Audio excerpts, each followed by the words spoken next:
Une salle de classe à l'abri des regards à Kaboul. Mari violent, mariage forcé, belle famille abusive, les élèves de ce refuge se sont tout enfuis de chez elle. Malala avait tout juste 16 ans lorsqu'elle a été violée par un commandant taliban. Elle est arrivée ici enceinte de 4 mois, au bord du suicide. Quand je suis arrivée ici, j'avais très peur. Je ne pouvais parler à personne. Je restais assise, toute seule, à pleurer, mais plus maintenant. Les enseignantes ici ont été tendres avec moi. Je parle aux autres, je ne m'assois plus toute seule, je ne pleure plus. L'Afghanistan reste l'un des pires pays au monde pour les femmes, en 4e position à la fin du classement de l'index mondial de l'inégalité des genres. Depuis la chute du régime taliban en 2001, une trentaine de centres comme celui-ci ont été ouverts à travers le pays. Mais ces femmes en fugue représentent une honte pour leur famille et nombreuses d'entre elles sont en danger de mort. Personne n'a le droit de venir sans nos employés, sans une de nos employées femmes. Notre personnel masculin ne connaît même pas l'adresse du refuge.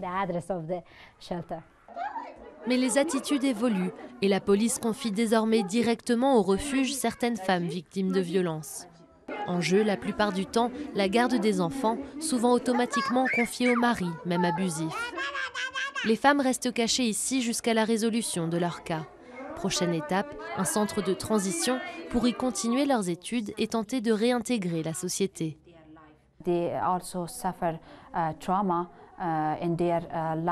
Elles ont subi un traumatisme dans leur vie et elles manquent de confiance en elles, d'amour-propre, elles manquent d'espoir, de joie dans leur vie. Alors en les faisant venir dans notre centre de transition, moi, en tant que directrice et psychologue, avec notre psychologue, on fait tout pour reconstruire et améliorer leur confiance en elles.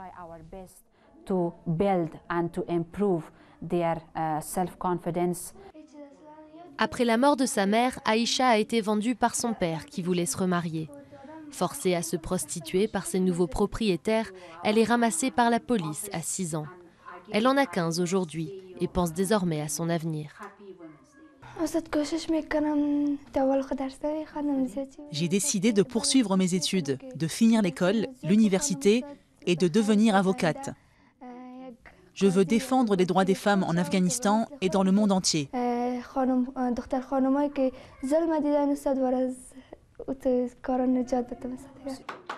Aïcha et ses amis n'ont pas oublié les horreurs de leur passé.